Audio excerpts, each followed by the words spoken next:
Are you mystified by mysteries? Or can you crack the craziest cases? We're looking for chief detectives to join us on our investigations into some of the strangest stories from around the world. We'll analyse aliens, look for the Loch Ness Monster and hunt out curses. We'll present you with the best evidence and the most interesting facts. And then it'll be up to you to decide and tell us what you think. Will you be a mythbuster like me? Or a myth-truster like me? If you want to be our chief detective, join us on Bust or Trust, a kids mystery podcast. Every week on Apple Podcasts, Spotify, Amazon Music and all other places you listen to podcasts. You are listening to Comedy Club for Kids presents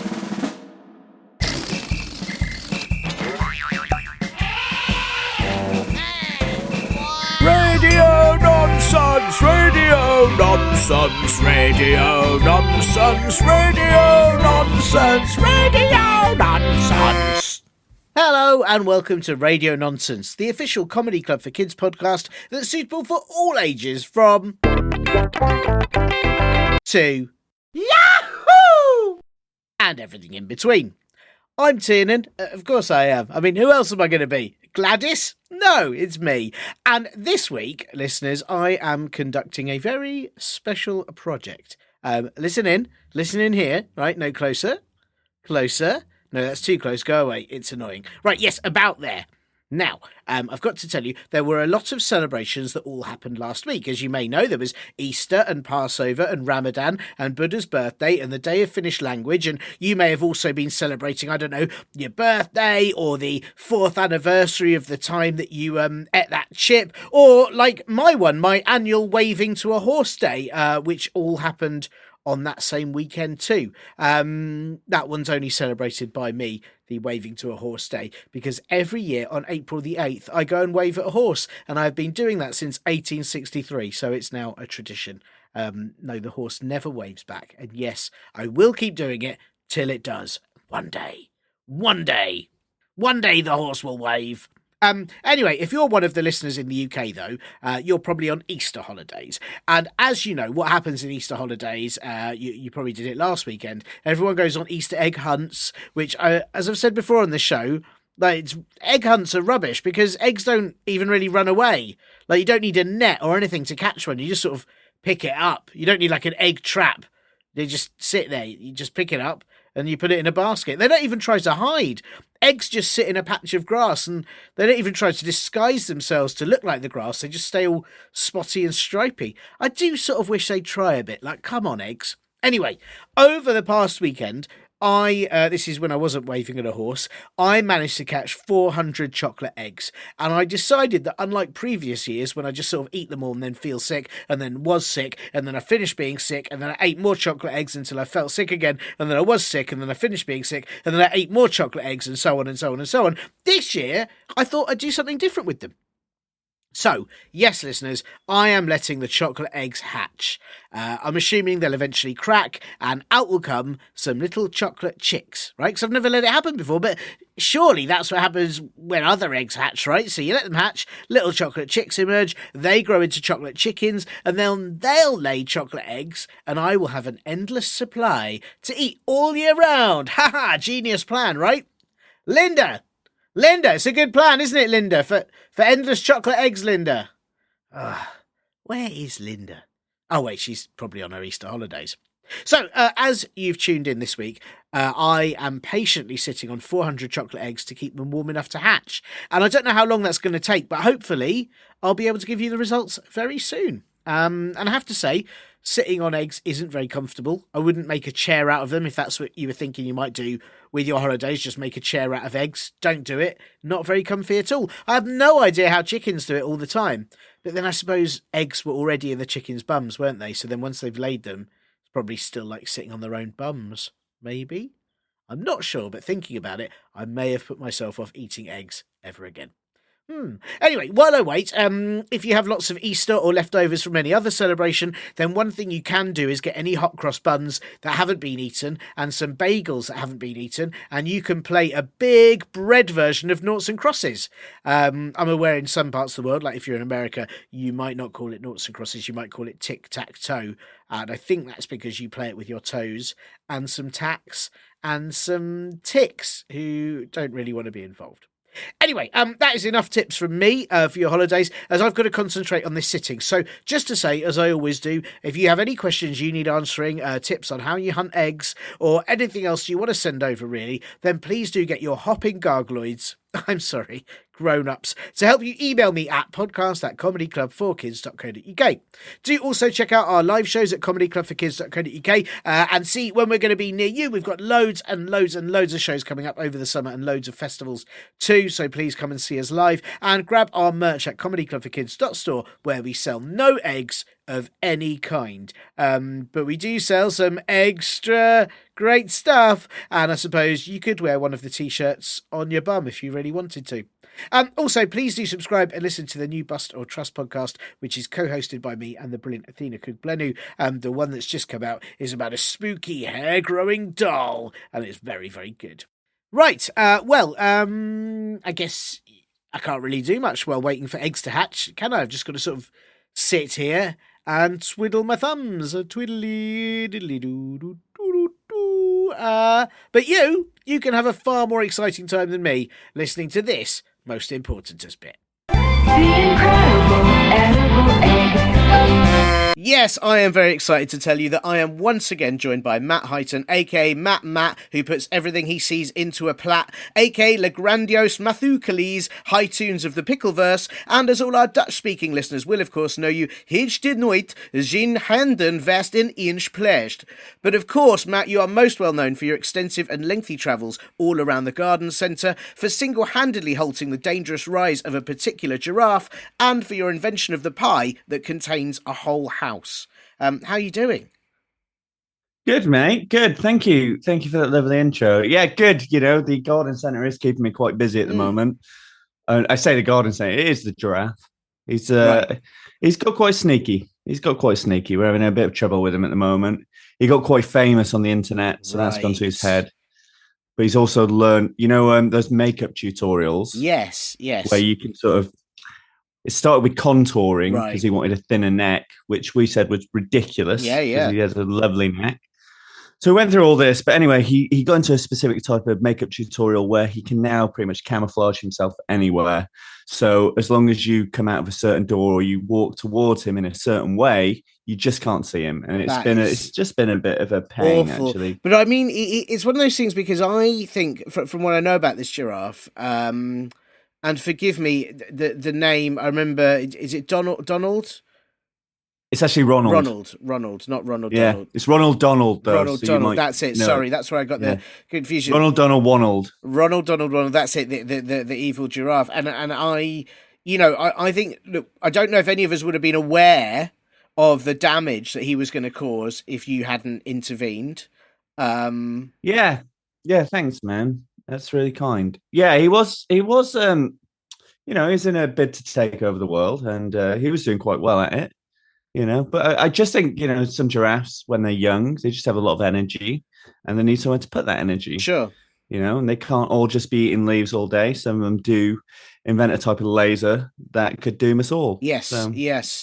That is it. But you're saying now, I mean, it does sound like, obviously, I think you've thwarted him around 400 odd times, and I'm guessing now he's just sort of up to mischief. Has he backed down from the major kind of global domination plans? Yeah, just he, mischief?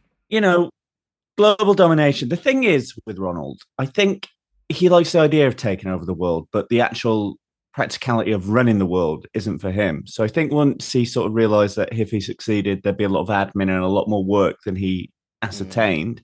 I think that kind of, he sort of looked at, what is it I enjoy about trying to take over the world? Is it the idea of power? No. Is it the idea of just winding people up? Yes. So we put him in the garden centre, which for a while he loved. He'd go around, he'd look at the little vases and stuff. There's always that little room he loves with the fishing near the end and stuff like that. Yeah. And then he realised what he really loved was mischief. So, there's about 8 of us working there. And pretty much the whole garden centre staff is now dedicated to just thwarting minor acts of dominance, basically. So he says he's trying to take over the garden centre, but, it's just a lot of pranks, if anything. Cling film on the toilet is a common one. On. Yeah. I mean, which took him a while to get because originally, obviously, the prank is to put it on the seat and you wee everywhere. Was he was just putting cling film sort of around the cistern Right. and stuff like that. He didn't really get it because that's another thing. He's got into YouTube pranks. He quite often likes to haunt us, dressed up as different ghosts, No. which would be quite scary. But we have to go, Ronald. You are the only giraffe we know, and we know you're alive. It's clear you're not a nun. Yes. So yes. Stuff like that. I can but see you that. know, And is this stopping, kind of you and the 7 other staff, doing normal garden centre things like telling people not that pot and stop, don't eat that tree. I don't really know what you have to do at garden centres, but you know what? At first, again, it was irritating, but if anything, it's brought us a lot more business, which has been good. Okay. We might take on a few more staff. Ronald, as I say, because he can disguise himself, he likes to pretend to be a tree. Right. And then he will allow people to put him in the basket. There's been at least 4 times where he has actually left the garden centre. He's that good at looking like a tree. Wow. And then we've got a phone call from someone. They've gone, hey, I think I've got your giraffe. I'm pretty sure this isn't a tree. It keeps laughing and it's doing poos everywhere. I was like, yeah, that's not a tree. That is definitely our giraffe. Wow. So he's very sneaky. Yeah. Have you ever just thought about, I mean, I'm sure you have, and it seems silly for me to suggest these things to you, and it's something that you've been dealing with for quite a long part of your life now, but what about putting him in a zoo? We talked to him about it. He said he didn't want to be a sideshow attraction. He also went on a whole thing about if you put me in a zoo, within 4 days, I'm going to run that zoo. Oh, wow. And I will eat all the animals. And I said, Ronald, you're not a carnivorous animal. And he said he'd do it out of spite. He'd just eat the other animals out of spite. And I said, well, that's a bit naughty. He said, well, that's just the circle of life, baby. And I was like, it's not the circle of life. You're literally breaking the circle of life just to spite other animals. I said, I don't think you could eat some of the animals. He said, I could eat any animal you want. I said, would you eat a rhinoceros? He said, yeah, I'd eat a rhinoceros. I said, Ronald, George is his brother. That's a whole other thing we won't even get into. I said, Ronald, you couldn't eat a rhinoceros. Your teeth are made for literally chewing leaves. He said, if you put the rhinoceros in a tree where I can reach it, I could eat that rhinoceros. I said, you could not eat that rhinoceros. His skin is too thick and his horn would get stuck in your throat. And then you would probably just end up clogging up the NHS and costing us money. And he's like, the NHS is free. I went, I know that, but not for giraffes. Well, maybe you should send me to a private hospital. I said, well, this is the issue. Also, we wouldn't because it'd be the zoo's problem and you're taking money directly out of the zoo's pocket. And he said, I would eat a rhinoceros like a snake. So I open my jaw and I swallow it whole. I said, you would literally die from indigestion. And yeah. Anyway, wow. It's frustrating. It sounds very frustrating. I have a lot of sympathy for you having to deal with this kind of conversation, but at the same time, and maybe I'm overstepping my mark here, it does sound like you have a kind of an affection for Ronald Donald Wannabe. You used to be sworn enemies, and now you're having these almost civilized conversations. You're letting him run around the garden centre. There's not any of this kind of battles to the death that you were previously, undertaking. I think at some point, and especially in my line of work where every sort of season or two, you get a new enemy that's stronger and more powerful than the old enemy. Yeah. I think sometimes you come to appreciate your old enemies. Like for years, we sort of thought of ourselves as two sides of the same coin, without him, would I be complete? And I don't think I would. I think we were destined to do this dance forever, sort of thing. Sure. Batman Joker, sort of that sort of vibe. So I think that is kind of me and Ronald. But as we got older, we realized we had a lot in common. That's nice. And that was kind of like we still play up to it. But yeah, absolutely. At the end of the day, are we trying to explode each other? No, not anymore. Would we prefer to maybe sit down and have a meal? Yes. Will he sometimes pretend he's cooked a rhinoceros? Obviously. But, to be fair, that is how good he is at cooking. He can make anything look like anything. Wow. Wow, that's good. Yeah. And do you think and you're sort of talking about your other enemies that are becoming more powerful, do you think one might ever arrive that would cause you two to team up and have to work together in order to defeat them? I'm hoping so. Yeah. I think that would be good for us. I think working together in that capacity just to show how much we've grown and stuff, just to put our differences aside and go, hey, this is for the greater good. But at the moment, no enemy has appeared that could probably do that. We had a really tough strawberry patch that had become sentient. Oh. So, yeah, it was kind of like just every day there'd be 6, 7 more strawberries, all of them evil, all of them sentient. True, yeah. And at first, we didn't think much of it because they're strawberries, they're quite small. But then they got quite big, I'd say about the size of cars. They got quite muscular. They grew legs, arms, and they did cause a lot of damage. And for a while, I thought I was going to have to call him in. But in the end, we just found out strawberries are quite soft after a few days. Yes, of course. Yeah. Yeah. And so, yeah, they pretty much took care of themselves. That's good. That's good. I mean, it's one of those things, isn't it? You know, I've heard of these cases of evil strawberries, but they are seasonal. And if you can just kind of put them off until the weather changes, then they just get mulched, and they often get defeated by worms, bugs, little creatures. Slugs have been a real good ally for us. Yeah. At first, we got the slugs in to kill the strawberries, but then obviously the strawberries, whatever gave them their powers, leaked into the slugs. So for a while, we did have radioactive slugs for a while, but they weren't that much of a nuisance. It's just very slimy, which isn't great. Sticky slime, slimy slime, slime on the ceiling, slimes on the walls. Yeah. Then obviously Ronald's trying to cling film them, thinking it's a prank. I said, no, that's suffocating them. Ronald, he said, oh, is it? And then that's the whole thing about morality. And with great cling film comes great responsibilities, talks and stuff like that. That's an important lesson that you learn, probably from your first sandwich.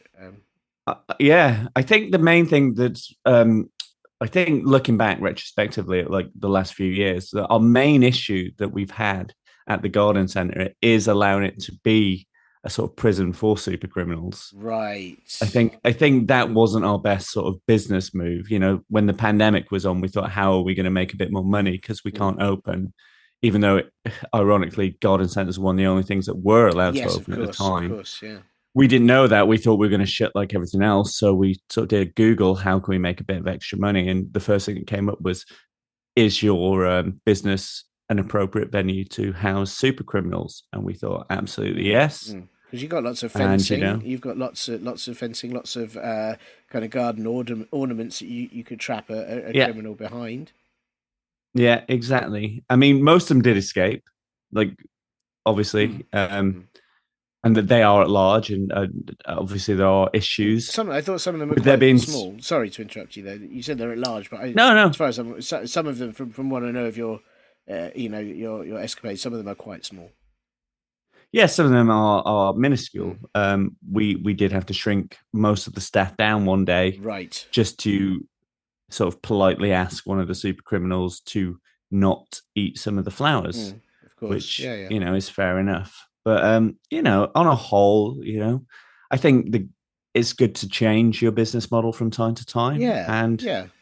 No, it's inspiring, Matt. That's what I have to say to you. It is inspiring, and I think a lot of listeners here will probably, before listening to this, have never thought that they could tackle an evil giraffe, let alone run a garden centre, house other super villains, and get up to anything that you have managed to. But I think that just listening to you make it really sound like, actually, if you put your mind to it, these sort of things are possible.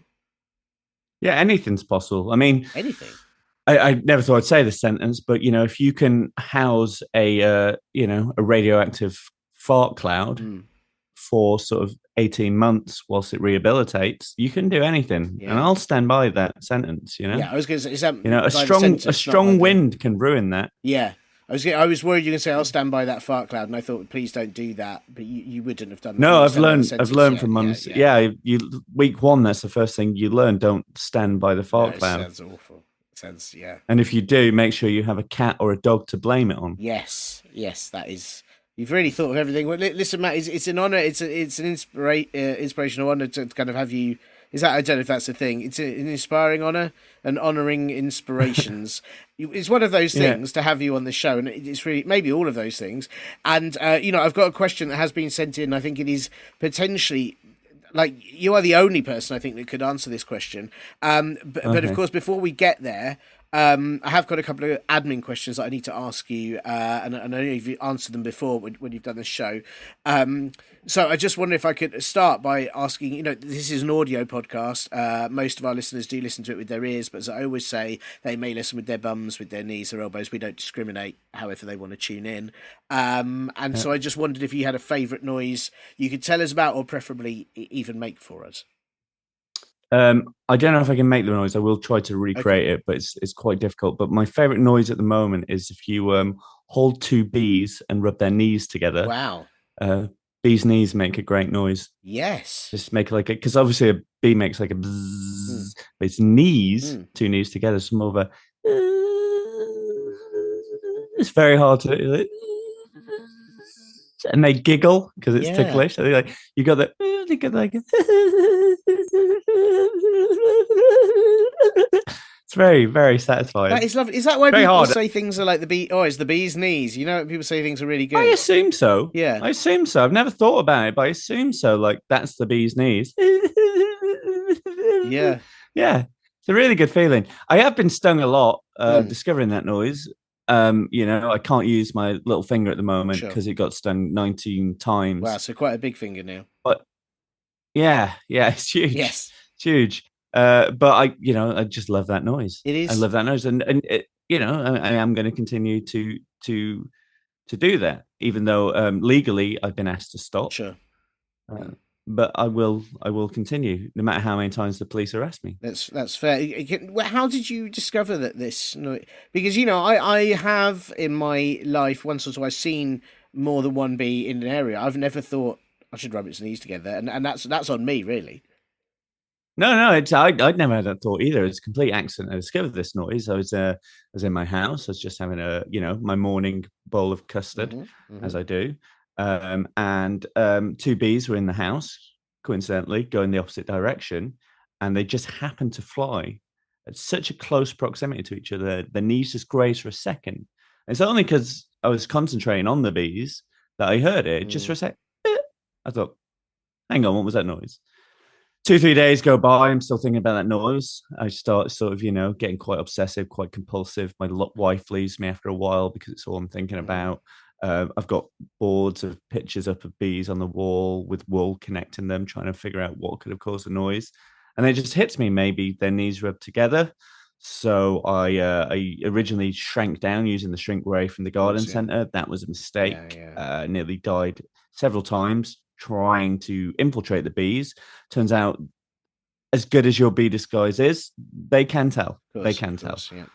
So eventually I just went for the normal method. I put some sort of sugar water down, waited for a couple of bees to come, grabbed them, and I just started very gently just rubbing them together. Nothing happened. And then again, their knees just touch and instantly. Beautiful. And then eventually, hopefully, I'm hoping in the next few days it'll be done. I think I've trained two to do it on command.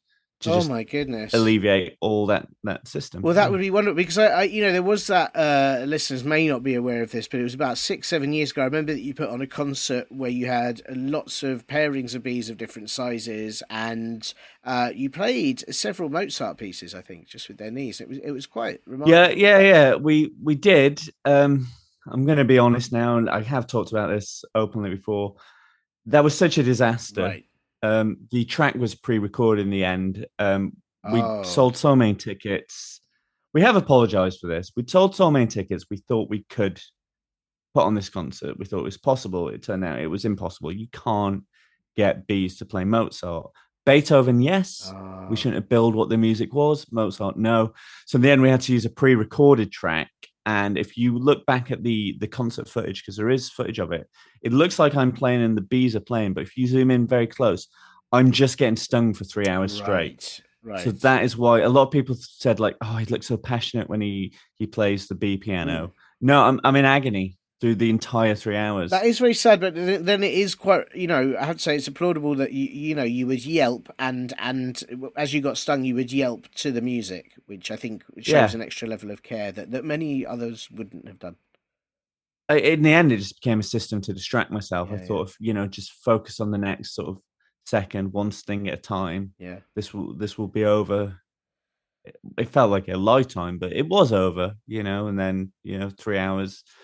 After that, I was in hospital, Mm. and they didn't treat me. They just brought doctors to point and laugh at me, Yeah, yeah, because you look which quite like a was cauliflower, hurtful. and Yeah, yeah, yeah. I mean, the pictures were funny. yeah, yeah. Like I see it now. Sure, But at the sure, time, I was just like, please do something, sure, sure. please.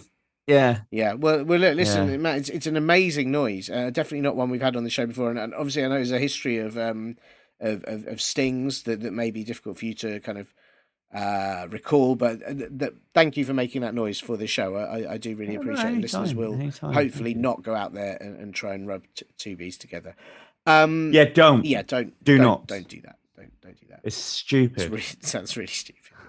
Yeah. And listen, about the other question I have to ask is, this show is suitable for people of all ages, any age you can possibly imagine. Can you imagine an age? That's not the question. I'm just asking.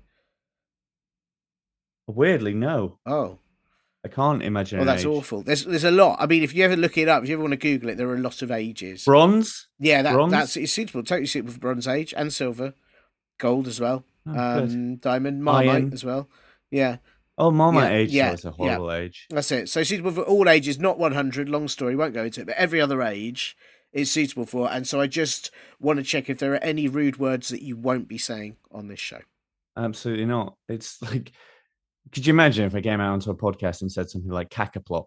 Yeah, Like I wouldn't say yeah, it. no, I wouldn't good. say it because everyone would be like cackaplop, and then that would probably end my career. Yes, it I'd would. probably, if I came on a podcast and said cackaplop, Yeah, I'd probably be cancelled, and I can't afford to be. no, Like the garden centre is running up so much debt, Tiernan. yeah. If I came on and said cackaplop, and they said, "Oh, you absolute cackaplop," could you imagine? Yes, it's particularly cackaplop as well. And after how much it's been in the news quite a lot, that obviously they call it the cackle word, but it is it's a particularly awful word, and I'm pleased you won't be saying it here because I don't think I could deal with the level of complaints that we'd get. I don't know if this as a podcast would survive as well as your guys. I don't think it would. And do you know what? As I love you and I've known you for years, and on a whole, I would do anything for you. But if you said it cackaplop on a podcast, I think I would walk off that podcast. Entirely fair. And principle. It's just so you got. I almost imagine your garden centre would shut itself down and your staff would leave. I feel like and all of that would be reasonable. Who wouldn't understand just by saying cackaplop that's the kind of response you should get. So yeah. It's good. It's good that people can be decent and not say it. Yeah. Well, thank you for not saying cackleplop, and I won't say cackleplop either. And thank you for not saying it as well. I appreciate that. Yeah. Right. Well, listen, Matt. We've got this question. This question has been sent in, and it's quite appropriate actually. We're talking about sort of supervillains that you've had to deal with. This question has been sent in by PalpatineEvil. Yeah. The evil Palpatine. Yes, that's right. I believe there are many good, lovely Palpatines out there. There's good Palpatine. There's evil Palpatine. There's chaotic neutral. Yes, Palpatine. yeah. Well, there was a number of listeners may not have seen it because I didn't fully read them. There was a number of Star Wars films about the good Palpatines, but they were quite boring. They just sort of made cakes for people and did errands and a lot. Just showing how much work it goes to being in politics. A lot of late nights. Yes, yeah. Missing real his family. Hard workers. Yeah, it was. Yeah. Well, that's it. I think one of them was a school teacher, and one of them was a nurse. They've got some really, really nice. But it's just the one evil Emperor one, isn't it? That's To be fair though, I would watch all the good Palpatine films over any of the neutral Palpatine films, which are just boring. Really boring. Just absolutely dull. Really, very boring. That is true. But that's what families are like, aren't there? There's always a few different types in each family, and you need a few neutral ones there to stand at the side of a wedding, or it does make sense. Yeah. Well, this is from PalpatineEvil, so presumably got some time in between destroying the Jedi. And I don't know. Maybe he's not got much on at the moment. I don't know. And I do want to hear this question in the Palpatine voice, if you could do it. Oh wow. I can try. It'd be like this, wouldn't it? So the question is, why can't monkeys fly? Thank you for the question, young Padawan. That's a much better Palpatine. I do worry they're now hearing themselves. I actually met him once. That's a true story. I met him once. Wow. So maybe that's why they've sent this question in for you. Was that after? Yeah. Well, you know what? He did debate coming to live in the garden centre, but then obviously the Skywalkers, they destroyed him. Sure. Spoilers. But yeah, so why can't monkeys fly? Well, this is something is I think it is the Palpatine I know because he knows I know a lot about this. Right. I have done a lot of research into why monkeys can't fly. First thing is naturally no wings, which Yeah.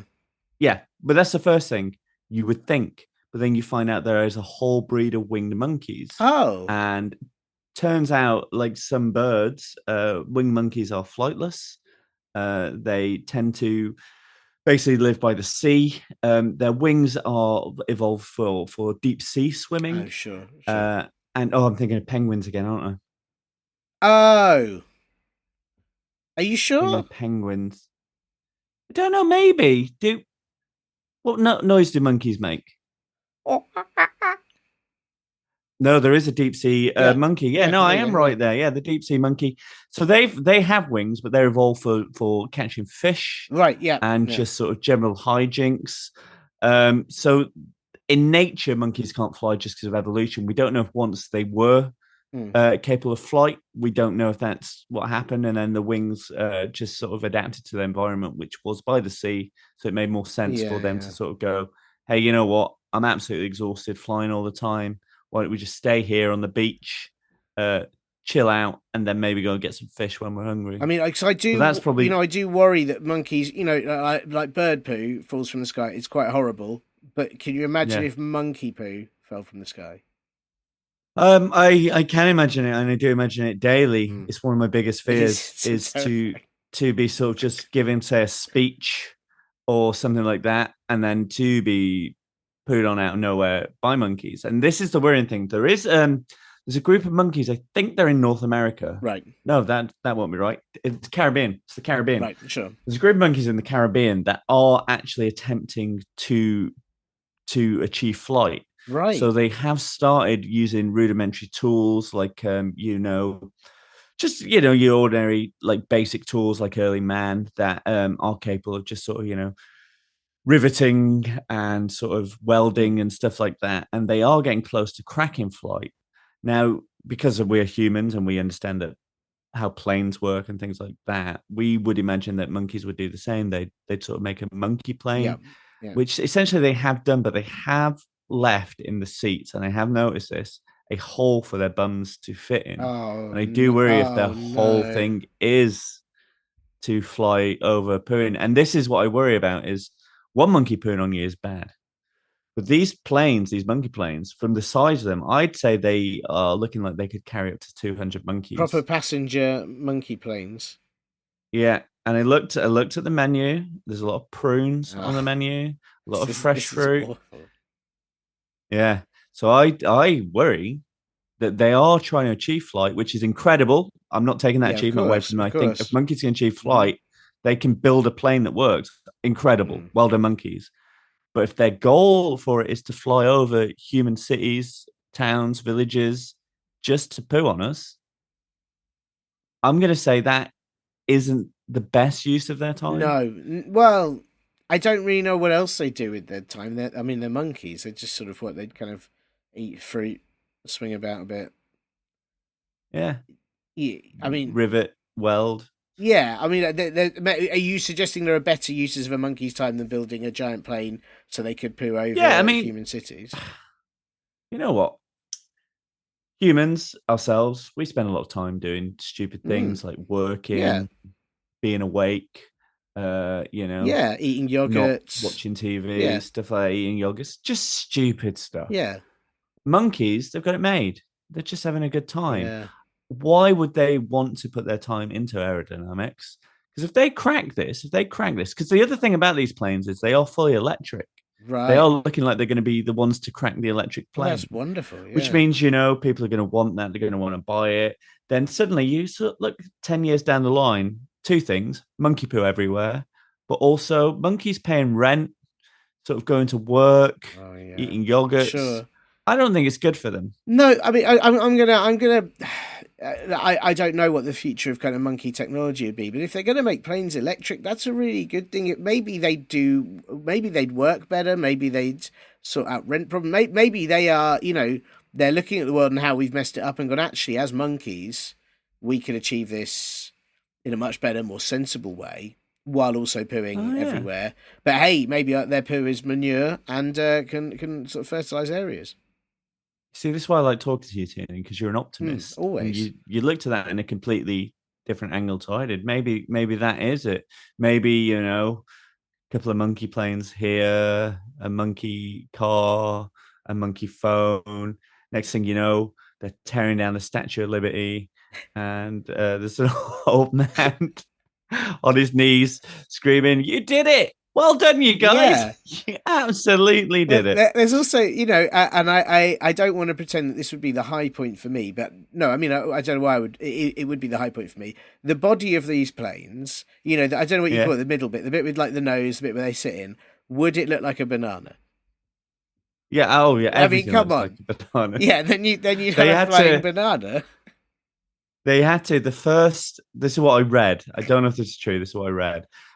So the first plane, apparently, because it was so banana designed, they didn't realize that once it hit the right speed to take off, it would actually peel itself. Oh no! Which meant it crashed. So they had to figure. One of the first things they had to figure was how to sort of seal the peel, which is a great thing to say. Seal the peel.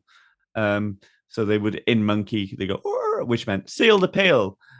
Just because they had so much stuff. And the problem was that, again, as well as the poo, there's these giant banana peels everywhere.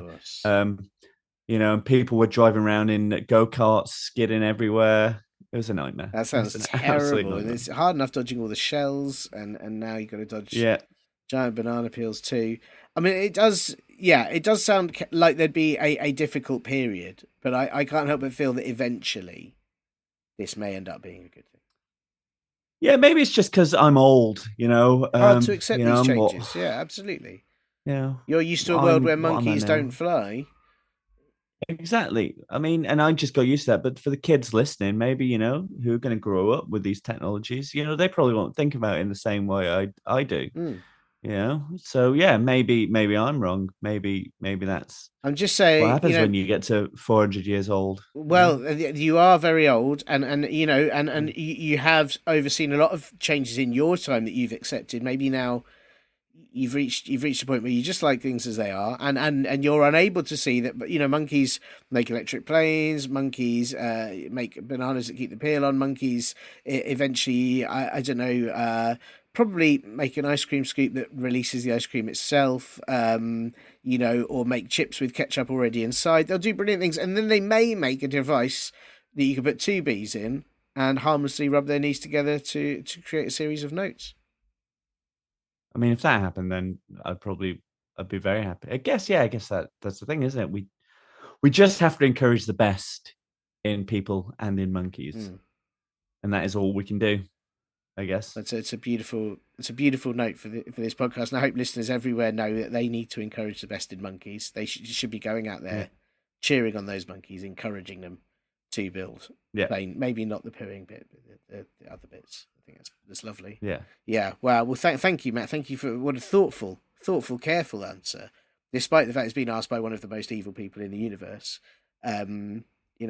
As I've said, though, people can chat. I've seen it with Ronald. Yes, of course. Maybe Palpatine could come down to the garden centre for a few weekends. And maybe that would mellow him out. Next time, be emailing, it'll be Palpatine mellow, and that would be that'd be beautiful. If you're listening, Palpatine, which I assume you are, pop down to the garden centre. Don't stand next to the fart cloud. That is my only thing for you. Come down, especially on a Sunday. Buy a few pot plants. Take them back to the Death Star. A bit of green in the Death Star might change your whole outlook. Great tips. Thank you so much, Matt. Thank you for coming back on the show. Thanks for having me. It's been absolutely wonderful. Start the day right, kids. Thank you so much to Matt Highton, not only telling us all about Ronald the giraffe, but also answering PalpatineEvil's questions so expertly, and of course doing a brilliant Emperor Palpatine impression, which was way better than mine. Mine was rubbish. PalpatineEvil, I do hope you liked your answer, and if not, well, I guess you can send your complaints to the dark side, and then I won't be able to read them as I can't see the words till you put a light on. So I won't put a light on. Ha. And if you have a question you need answering, or you just want to send in, well, anything really, jokes, intros to the show, your own Palpatine impressions, anything, then do get your hopping gargloids, grown-ups, to help you email me at podcast@comedyclubforkids.co.uk. Check out our live shows at comedyclubforkids.co.uk, t-shirts and book at comedyclubforkids.store, and of course me, even more of me, on the brand new Bust or Trust podcast. Now, while you were listening to that bit, you probably wondered what was happening with the chocolate eggs I was hoping to hatch. Well, there's good news and there's bad news, which is normally how news... You never just get sort of nothing news, do you? You never get medium news. That would be quite boring. But anyway, I'll give you the bad news first. A lot of the chocolate eggs melted and got stuck to my bum. So that's not good news. And I have to make sure I remember that's happened before I next sit down. But then the good news, right, check this out, is there was one very, very big chocolate egg, and I got to be honest, it started to crack a little tiny bit, and I think it's going to hatch any minute now. Yes! Amazing! I can't wait to have my own chocolate chicken! I'm going to have chocolate eggs forever! I'm going to call her Chuck-a-Doodle-Doo, or maybe Chicolet, or maybe Clive. This is amazing. What? What's that? Oh no, it's a chocolate dinosaur. How did that happen? It's coming right for me. It's gonna eat me. Help! No, it's okay. I remembered it was chocolate, wasn't it? So, yum. A Chocosaurus, a Chocoraptor, Jurassic Twirl. Anyway, Clive, it doesn't matter. It was very, very tasty. I probably should have let it grow to full T-Rex size, and I guess I'd have had all of the chocolate. I could have ate that all year round too. I suppose I'll just have to wait for next Easter. Till then, time to sit on something comfy for a change. Oh no! Bye! You have been listening to Comedy Club for Kids presents.